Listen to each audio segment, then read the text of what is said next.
It's everywhere, consuming our lives. There's no escape, no way back. We get it. We have to deal with it. We have to carry on like it's nothing. Something laughed about. A thing that we feel alone and ignored. There are people suffering, people trapped. Like me. Mental health is everywhere. consuming our lives, telling us how to feel, how to think, what to do. There's no escape. It's like I'm on a leash and I can't control it. It's like I can't take off that trendy hat at the end of the day.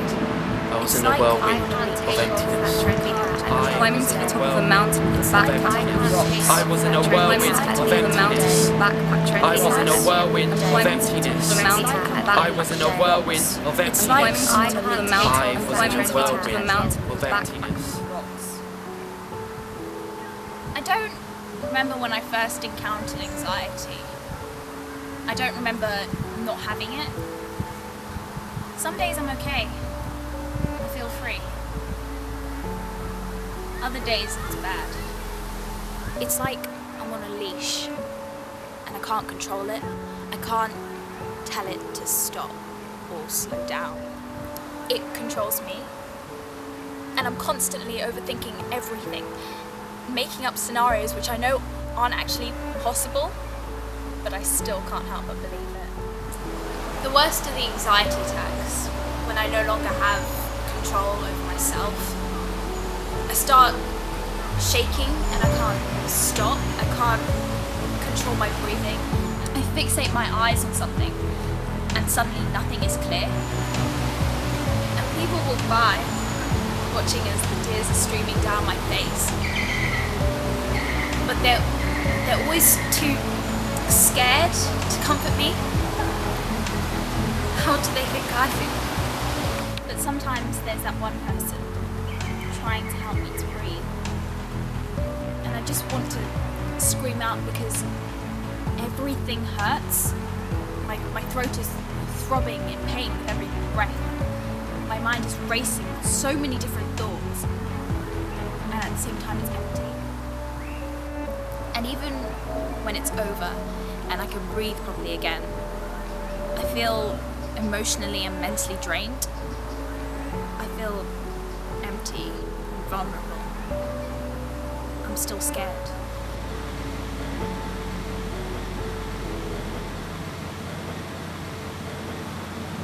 I'm stuck to the word bipolar. Intense highs and horrific lows. Something people decide they can relate to. Like a trendy hat. But at the end of the day, I can't take off that trendy hat. My every waking thought is afflicted by my warped view.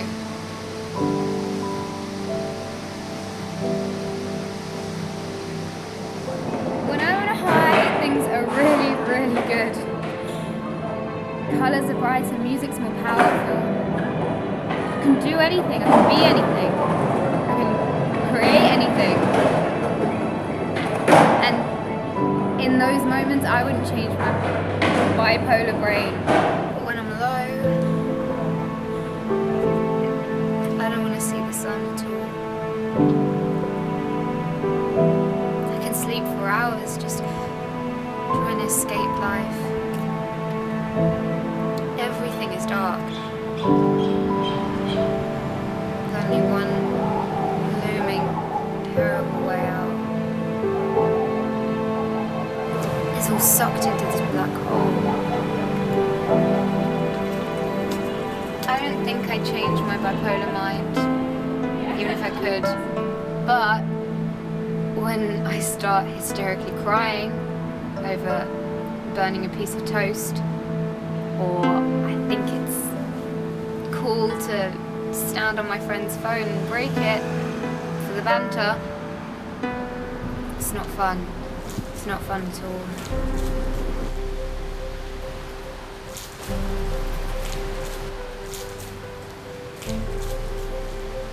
At 13 years old, my mum was murdered.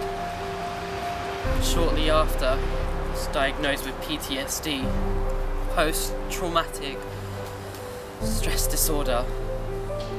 constantly felt sad. Everything I did, everything I saw, it reminded me of my mum. I constantly had nightmares. I would have panic attacks. I was in this whirlwind of emptiness. They gave me a counsellor and said that she could help, stopping me from falling into severe depression. That didn't work. The nightmares got worse, and I began self-harming. As I scratched my arm, my heart would pound. It didn't hurt. It was good. It was reassurance that I was in control, that no matter how bad the nightmares got, I still had some control. I never got so far that I seriously cut myself. But I was so engrossed with it, the feeling of it, how it made me feel, how it allowed me to feel, how I gained control. It still haunts me. I suffer from flashbacks, nightmares about her murder. But 4 years on, I'm better. It may stop in a while, or it may not ever stop. But I'm better, and I'm progressing.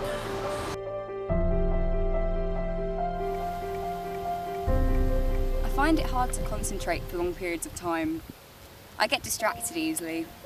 I have this abnormal amount of energy. I have ADHD. You will often see me tapping my fingers or flicking my feet. I just can't sit still.